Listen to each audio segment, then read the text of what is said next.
Hello, আসসালামু আলাইকুম। সকলের কি অবস্থা? সকলে কেমন আছেন? আপনাদের দোয়া এবং ভালোবাসা আলহামদুলিল্লাহ আমিও ভালো আছি। দেখতে পাচ্ছেন একটা ব্যাংক কাটতেছি। ব্যাংকটা কিন্তু আমার ছোট বোন অনেকদিন ধরে টাকাগুলো গোছাইছে ব্যাংকের মধ্যে। মাশাল্লাহ অনেকগুলো টাকাই দেখতে পারতেছেন। আমিও অবাক যে আমার ছোট বোন এতগুলো টাকা কেমনে গোছাইলো। আমি খালি লাড়তাছি যে হায় হায় রে, আমি জীবনে এত টাকা গোছাইতে পারলাম না, আমার ছোট বোন এত টাকা গোছাইলো। 500টার নোটও কিন্তু অনেকগুলো রাখছে। আমি দেখে তো অবাক, কি আল্লাহ এ কি করছে, হায় হায় হায় রে। আমি টাকাগুলো লাইরে লাইরে দেখতেছি আর গুনতেছি। গুনতে থাকি দেখি কত কত টাকা হয়। আপনারা ভিডিওটা কিন্তু লাস্ট পর্যন্ত দেখবেন। 500 টাকার নোটই অনেকগুলো আছে। আমি তো একদম অবাক, এ কি করছে। 200 টাকার নোটগুলো রাখছে, 100 টাকার নোট, মানে সব টাকাই আছে, বাংলাদেশে সব টাকাই আছে, খালি 1000 টাকার নোটগুলি নাই। একখান 1000 টাকার নোট থাকলে খুবই ভালো হতো, কিন্তু একটা 1000 টাকার নোট নাই। খালি 200 টাকার নোট, 500 টাকার নোট, 100 টাকার নোট, 10 টাকার note. Paisa, paisa, masanga, paisa, masanga, yeah, paisa. ছোট বোন যার আছে তার তো কপালই খুলে গেছে। কারণটা আমি বলি, মনে করেন একদিন আমার টাকার দরকার, কিন্তু আমার কাছে টাকা নাই। তেমন তো সময় ছোট বোনরে বললাম, তোর কাছে কি কোনো টাকা আছে?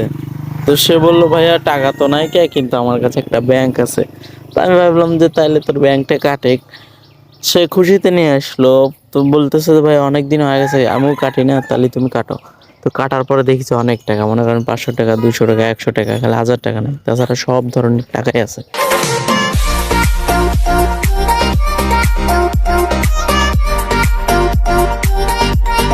আমি কিন্তু আমার ছোট বোনটা জিজ্ঞেস করলাম, তুই টাকাগুলি কই পাইছিস?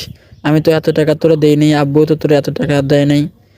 আমার ভাই বলে যে তোমার পকেট থেকে, আব্বুর পকেট থেকে 2 টাকা, 5 টাকা, 10 টাকা করে চুরি করে করে এই টাকাগুলো ব্যাংকের মধ্যে গুছাইছি। যাই হোক, টাকাগুলো চুরি করছে, ভালোই হয়েছে, আমার জন্য উপকার হয়েছে। টাকাগুলো কিন্তু এখন আমি কেড়ে নিতে পারবো, কারণ ও স্বীকার করছে যে আমার পকেট থেকে টাকাগুলো চুরি করছে। যাই হোক, এখন আমি খুব খুশি। আমি এখন ভাবছিলাম যে টাকাগুলো ও নিয়ে নিবে, কিন্তু এখন আমি টাকাগুলো কেড়ে নিতে পারবো, কারণ টাকাগুলো আমারই। আর সত্যি বলতে টাকাগুলি আমার পকেট থেকে যেতে নিছে, আমি এই টাকার হকদার।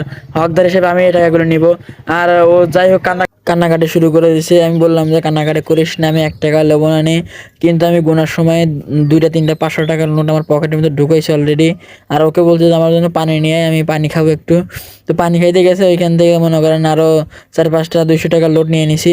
তো আমি কিন্তু মোটামুটি ওর সাথে কম চোর না, আমি চোর। ও আমার পকেট থেকে নিছে, আমি ওর ব্যাংকের টাকা, জমানো টাকা নিয়ে নিলাম।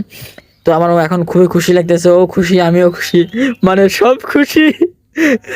সেই খুশি এখন, বুঝছেন? কারণ টাকাগুলি আমি সব মোটামুটি আমি আর মা ভাগ করে নিছি। আর আব্বু বলতেছে যে টাকাগুলি তোরা নিয়ে ঠিক করিস নাই।